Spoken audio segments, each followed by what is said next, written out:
इसलिए भारत में राष्ट्रवाद की बात तो बहुत चलती है, राष्ट्रवाद का नारा भी लगाया जाता है, मगर जब राष्ट्रवाद इजराइल के चरणों में जाकर अपना माथा झुका देता है, वो राष्ट्रवाद नहीं रहता।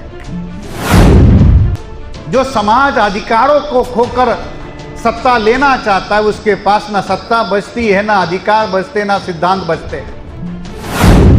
इस देश में सामाजिक परिवर्तन या सामाजिक क्रांति की जरूरत, और इस सामाजिक क्रांति को अगर करना है तो इस देश में जाति को खत्म किए बगैर या समाज बनाए बगैर ये चीजें संभव नहीं।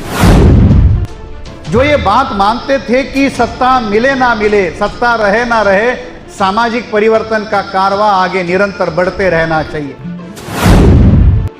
और आज भी अगर भारत में सामाजिक परिवर्तन का कारवां सफल करना है तो साहब कांशीराम जी के सामाजिक आंदोलन को पुनर्जीवित करना होगा।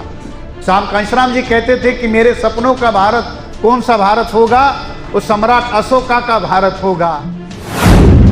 सबसे पहली बात है कि राष्ट्र निर्माण कौन कर सकता है? जो उस राष्ट्र के मूल निवासी है वही उस राष्ट्र का निर्माण कर सकते हैं। जो उस राष्ट्र के है ही नहीं, जो विदेशी लोग हैं, ना उनका कोई राष्ट्रवाद होता है, ना वो राष्ट्र निर्माण कर सकते। तो खत्म नहीं किया तो ये जो समस्या आज जो भारत की है, ये कल पूरी दुनिया की हो जाएगी। क्योंकि भारत का आदमी जहां कहीं भी जाएगा, वो अपने साथ केवल पासपोर्ट और वीजा लेकर नहीं जाएगा, अपने साथ केवल सूटकेस और कपड़ा लेके नहीं जाएगा, वो अपने साथ अपनी जाति भी लेके जाएगा। और कल ये बीमारी जो हमारी अपनी बीमारी है, ये पूरे दुनिया भर में फैल जाएगी और पूरे दुनिया को इसके विरोध में लड़ना पड़ेगा। तो बाबा साहब अम्बेडकर वहां जाकर वो सवाल खड़ा करते हैं। इसलिए वो हमेशा ये कहते थे कि सामाजिक न्याय से भी ज्यादा इस देश में सामाजिक परिवर्तन या सामाजिक क्रांति की जरूरत, और इस सामाजिक क्रांति को अगर करना है तो इस देश में जाति को खत्म किए बगैर या समाज बनाए बगैर ये चीजें संभव नहीं होगी। इसलिए साहब कांशीराम जी ने बहुजन समाज बनाने की प्रक्रिया शुरू की, और उसी बहुजन समाज की प्रक्रिया ने इस देश में इतनी बड़ी क्रांति पैदा कर दी। आज आप देख रहे हैं कि देश की कैबिनेट में या मिनिस्ट्री में 19 पिछड़े जाति के, अति पिछड़े जाति के मंत्री आपको वर्तमान केंद्र सरकार में मिलेंगे। 19 एक्सट्रीम बैकवर्ड, अति पिछड़ी जाति के मंत्री केंद्र सरकार में मिलेंगे। लगभग मोटा मोटी ओबीसी और ईबीसी मिलकर 27 मंत्री है। शेड्यूल कास्ट और आदिवासी के मिलकर 20 मंत्री है। तो अभी जो सेंट्रल गवर्नमेंट चल रही है उसमें 47 पिछड़े और अति पिछड़े दलित और आदिवासी मंत्री है। देश के राजनीतिक इतिहास में इतना ज़्यादा पिछड़ों का या अति पिछड़ों का केंद्रीय स्तर पर जो समावेश हुआ, उसका कारण साहब कांशीराम जी ने शुरू की हुई राजनीति है।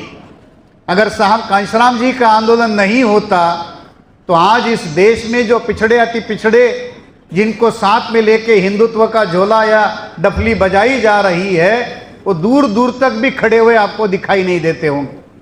याद कर लीजिए अटल बिहारी की सरकार, जब पहली बार एनडीए की सरकार बनी, उस सरकार की मिनिस्ट्री उठाकर देख लीजिए और आज की देख लीजिए। हिंदुत्व का नारा उस समय भी था और हिंदुत्व का नारा आज भी है, मगर दोनों में अंतर है। ये जो बदलाव भारत की राजनीति में आया, उसकी जड़ साहब कांशीराम जी के द्वारा शुरू किया गया सामाजिक परिवर्तन का आंदोलन। जो ये बात मानते थे कि सत्ता मिले ना मिले, सत्ता रहे ना रहे, सामाजिक परिवर्तन का कारवां आगे निरंतर बढ़ते रहना चाहिए। जो समाज सिद्धांतों को खोकर राजनीति करना चाहता है, जो समाज अधिकारों को खोकर सत्ता लेना चाहता है, उसके पास ना सत्ता बचती है, ना अधिकार बचते, ना सिद्धांत बचते। सिद्धांत विहीनता का दौर इस देश में चलाया गया है। जिस समाज में राजनीति का कोई सिद्धांत ना हो, जिस समाज में राजनीति का कोई चरित्र ना हो, उस लोकतंत्र को सिद्धांत और चरित्र की राजनीति देने का काम साहब कांशीराम जी ने किया। जिस लोकतंत्र के पास, जिस तरीके का लोकतंत्र इस देश में आजादी के बाद खड़ा किया गया, ना उसके पास चरित्र था, ना चेहरा था, ना उसके पास कोई सिद्धांत थे, उस लोकतंत्र को, उस राजनीति को चाल चरित्र और चेहरा देने का अगर भारत की राजनीति में किसी ने काम किया हो, वो केवल और केवल साहब कांशीराम जी ने किया था। और आज भी अगर भारत में सामाजिक परिवर्तन का कारवा सफल करना है तो साहब कांशीराम जी के सामाजिक आंदोलन को पुनर्जीवित करना होगा। वो कहते थे कि मेरे सपनों का भारत सम्राट अशोका का भारत। साहब कांशीराम जी कहते थे कि मेरे सपनों का भारत कौन सा भारत होगा? वो सम्राट अशोका का भारत होगा।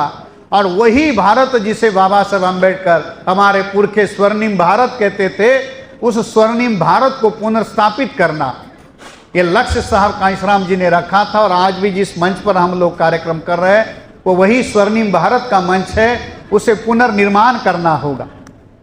और उसी पुनर्निर्माण करने की दृष्टि से साथियों आज का ये सम्मेलन आयोजित किया। मैं अखंड भारत राष्ट्रीय एकता परिषद के आयोजक और उस कार्यक्रम के संचालक रविंदर जी और उनके सारे युवा साथी, उन सभी को इस काम के लिए मैं साधुवाद देता हूं कि उन्होंने इस बात के लिए पहल की। राष्ट्र निर्माण का कार्य साथियों सबसे महान कार्य है। इस राष्ट्र को निर्माण करने का कार्य अगर किसी ने किया है तो बहुजन महामानवों ने किया है।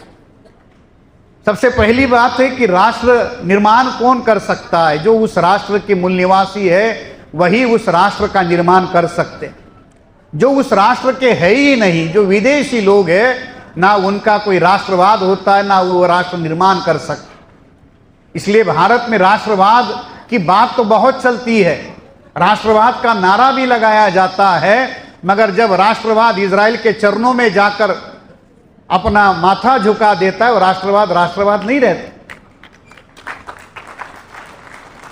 तो राष्ट्रवाद हमारा राष्ट्रवाद नहीं है, हमारा अपना राष्ट्रवाद है। हमारे भारत का राष्ट्रवाद हमारे महापुरुषों ने बनाया। अखंड दुनिया जिसको मानती थी कि हाँ ये विश्व गुरु है, वो विश्व गुरु की विरासत आपकी अपनी विरासत है।